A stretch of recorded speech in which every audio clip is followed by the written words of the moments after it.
Welcome to Punjabi class. Good morning students. How are you? Hope you are very well at home. This is your Punjabi teacher from Vishisht School, Unna. बेटा आज हम पढ़ेंगे पाठ number 3 शब्द शुद्धि। ठीक है, ये व्याकरण भाग में से है। शुद्ध शब्दों के बारे में पढ़ेंगे। ठीक है, शुद्ध शब्द कैसे लिखने हैं। ठीक है, हर ਰਾਜ ਭਾਸ਼ਾ ਜਾਂ ਜੋ ਭਾਸ਼ਾ ਸਿੱਖਿਆ ਦਾ ਮਾਧਿਅਮ ਹੋਣ ਦਾ ਮਾਣ ਪ੍ਰਾਪਤ ਕਰ ਚੁੱਕੀ ਹੈ ਦੀ ਸ਼ਬਦਾਵਲੀ ਵਿੱਚ ਨਵੇਂ ਸ਼ਬਦ ਘੜ ਕੇ ਜਾਂ ਦੂਜੀਆਂ ਭਾਸ਼ਾਵਾਂ ਤੋਂ ਲੋੜੀਂਦੇ ਸ਼ਬਦ ਉਧਾਰੇ ਲੈ ਕੇ ਵਾਧਾ ਕੀਤਾ ਜਾਂਦਾ है। हर राज्य की एक भाषा होती है, जैसे पंजाब में उनकी जो राजभाषा है वो है पंजाबी। ठीक है, हिमाचल में है हिंदी। एक राजभाषा है ਅਤੇ ਸਿੱਖਿਆ ਦਾ ਮਾਧਿਅਮ ਹੋਣ ਦਾ ਮਾਣ ਪ੍ਰਾਪਤ ਹੁੰਦਾ ਹੈ ਉਸ ਭਾਸ਼ਾ ਵਿੱਚ। ਠੀਕ ਹੈ, ਔਰ ਜੋ ਉਸ ਭਾਸ਼ਾ ਦੀ ਸ਼ਬਦਾਵਲੀ ਵਿੱਚ ਨਵੇਂ ਸ਼ਬਦ ਘੜ ਕੇ ਜਾਂ ਦੂਸਰੀਆਂ ਭਾਸ਼ਾਵਾਂ ਤੋਂ ਲੋੜੀਂਦੇ ਸ਼ਬਦ ਉਧਾਰੇ ਲੈ ਕੇ ਵਾਧਾ ਕੀਤਾ ਜਾਂਦਾ ਹੈ, ਭਾਵ ਕਿ ਦੂਜੀਆਂ ਭਾਸ਼ਾਵਾਂ ਤੋਂ ਕੁਝ ਸ਼ਬਦ ਉਸ ਭਾਸ਼ਾ ਵਿੱਚ ਆ ਜਾਂਦੇ ਹਨ ਅਤੇ ਉਹ ਉਧਾਰੇ ਸ਼ਬਦ ਲੈ ਕੇ ਆਪਣੀ ਜੋ ਰਾਜ ਭਾਸ਼ਾ ਉਸ ਵਿੱਚ ਵਾਧਾ ਕਰ ਲਿਆ ਜਾਂਦਾ ਹੈ। ਇਹ ਅਮਲ ਨਵੀਆਂ ਲੋੜਾਂ ਪੂਰੀਆਂ ਕਰਨ ਲਈ ਨਿਰੰਤਰ ਜਾਰੀ ਰਹੇਗਾ।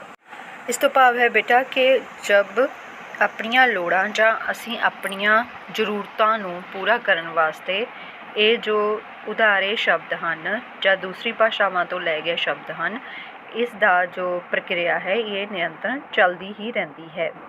ਨਵੇਂ ਸ਼ਬਦ ਸੰਬੰਧਿਤ ਭਾਸ਼ਾ ਦੇ ਵਿਆਕਰਨਿਕ ਨਿਯਮਾਂ ਦੇ ਅਧੀਨ ਹੀ ਲਏ ਜਾਂਦੇ ਹਨ ਜਾਂ ਨਵੇਂ ਸ਼ਬਦ ਸੰਬੰਧਿਤ ਭਾਸ਼ਾ ਦੀ ਧੁਨੀ ਵਿਉਂਤ ਅਤੇ ਵਿਆਕਰਨਿਕ ਬਣਤਰ ਅਨੁਸਾਰ ਢਾਲ ਲਏ ਜਾਂਦੇ ਹਨ। ਬੇਟਾ ਜੋ ਨਵੇਂ ਸ਼ਬਦ ਵਿਆਕਰਨਕ ਨਿਯਮਾਂ ਦੇ ਅਨੁਸਾਰ ਹੀ ਲਏ ਜਾਂਦੇ ਹਨ ਅਤੇ ਜਾਂ ਨਵੇਂ ਲਏ ਗਏ ਸ਼ਬਦ ਜੋ ਸੰਬੰਧਿਤ ਭਾਸ਼ਾ ਦੀ ਧੁਨੀ ਵਿਉਂਤ ਭਾਵ ਕਿ ਜੋ ਵੀ ਭਾਸ਼ਾ ਹੈ ਉਸ ਦੀ ਧੁਨੀ ਵਿਉਂਤ ਉਸ ਦੀ ਤਰਤੀਬ ਅਨੁਸਾਰ ਹੀ ਵਿਆਕਰਨਕ ਬਣਤਰ ਅਨੁਸਾਰ ਅਸੀਂ ਢਾਲ ਲਏ ਜਾਂਦੇ ਹਨ।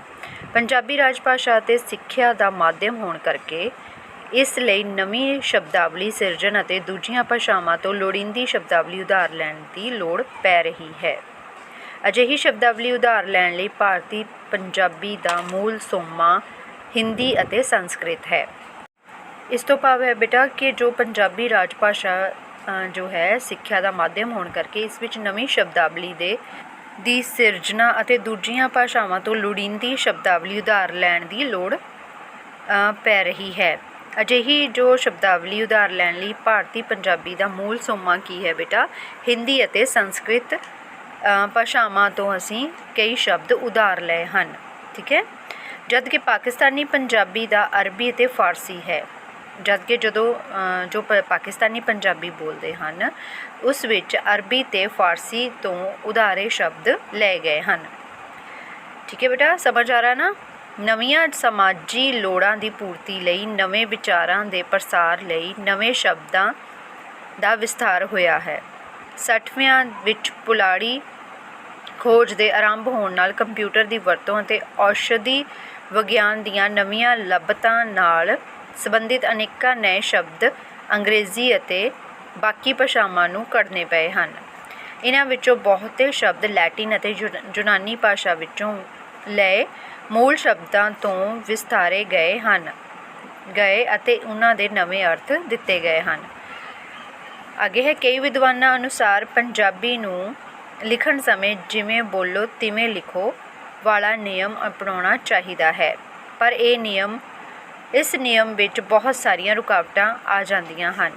ਸਮੇਂ ਦੇ ਬੀਤਣ ਨਾਲ ਪੰਜਾਬੀ ਭਾਸ਼ਾ ਦੀ ਧੁਨੀ ਵਿਉਂਤ ਅਤੇ ਉਚਾਰਨ ਵਿੱਚ ਬਹੁਤ ਫਰਕ ਆਇਆ ਹੈ। ਵਿਅਕਤੀਗਤ ਉਚਾਰਨ ਵੀ ਇਸ ਨਿਯਮਾਂ ਵਿੱਚ ਰੁਕਾਵਟ ਹੈ। ਇਸ ਤੋਂ ਇਲਾਵਾ ਅੱਜ ਕੱਲ੍ਹ ਸ਼ਹਿਰਾਂ ਵਿੱਚ ਲੋਕ ਪੰਜਾਬੀ ਨੂੰ ਹਿੰਦੀ ਨੂੰਮਾ ਕਰਕੇ ਬੋਲਦੇ ਹਨ, ਜਿਸ ਕਰਕੇ ਵੀ ਸ਼ਬਦ ਜੋੜਾਂ ਵਿੱਚ ਕਈ ਤਰ੍ਹਾਂ ਦੀਆਂ ਗਲਤੀਆਂ ਹੋ ਜਾਂਦੀਆਂ ਹਨ। ਉਪਭਾਸ਼ਾਈ ਵਖਰੇਵਾਂ ਅਤੇ ਇਲਾਕਾਈ ਭਿੰਨਤਾ ਹੋਣ ਕਾਰਨ ਵੀ ਬੋਲਣ ਵਿੱਚ ਭਿੰਨਤਾ ਆ ਜਾਂਦੀ ਹੈ। उपभाषाई ਅਤੇ इलाकाई भिन्नता बेटा जब जैसे पंजाब है, पंजाब में जैसे अलग अलग स्टेट है तो अलग अलग स्टेट के जो लोग हैं वो अपने जैसे दुआबा मालवा ऐसे अलग अलग इलाकाई भाषा के अकॉर्डिंग ही बोलते हैं। आगे है पंजाबी शब्द जोड़ां प्रमाणिकता लई ਵੱਖ-ਵੱਖ ਵਿਅਕਤੀਆਂ ਅਤੇ ਸੰਸਥਾਵਾਂ ਵੱਲੋਂ ਸਮੇਂ-ਸਮੇਂ 'ਤੇ ਕੰਮ ਹੋਇਆ ਹੈ। पंजाबी यूनीवर्सिटी पटियाला विच इस कार्य ਲਈ शब्द जोड़ कोश सैल भी बनाया गया है। इस पाठ विच शब्द जोड़ां दे कुछ नियम दिते जा रहे हैं जो इस प्रकार हैं। कुछ नियमां बारे पढ़ते हाँ बेटा। इस पंजाबी जो शब्द जोड़ां विच कुछ नियम वरते गए हैं उन्हां नियमां नूं जां वर्णां दे जोड़ संबंधी आगे पढ़ते हैं। आगे है बेटा नंबर 1 जो है वर्णां दे जोड़ संबंधी नियम।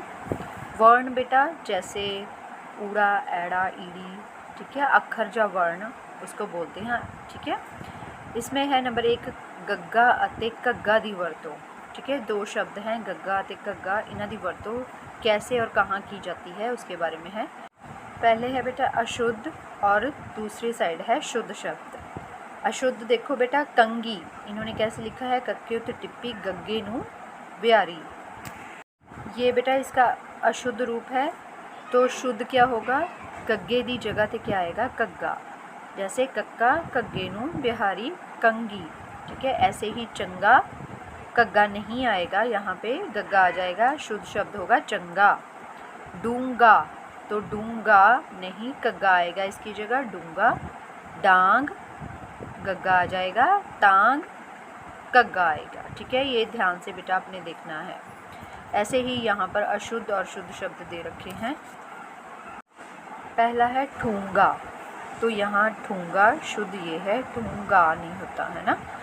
ये है पग, तो ये कग्गे की जगह क्या आएगा गग्गा पग। चग गग्गा आएगा चग। महंगाई महंगाई नहीं होता बेटा महंगाई। बग्याड़ बग क कग्गा बग्याड़, ठीक है।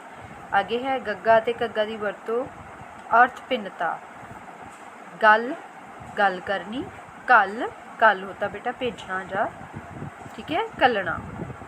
मोगा एक शहर का नाम है, नीचे मोगा एक सुराख को बोला गया है। संग शर्म और संग जो कग्गे वाला संग है तो गला, उसको गला भी या गल कहा जाता है। ये बेटा आपने जो शब्द शुद्धि या शुद्ध और अशुद्ध शब्द हैं ये आपने एक बार इसको रीड करना है आपने, ठीक है। आपने दोनों शब्द जो गग्गा और कग्गा है बेटा इन दोनों के वरतों को पढ़ना है आपने, ठीक है। ओके बेटा, टेक केयर।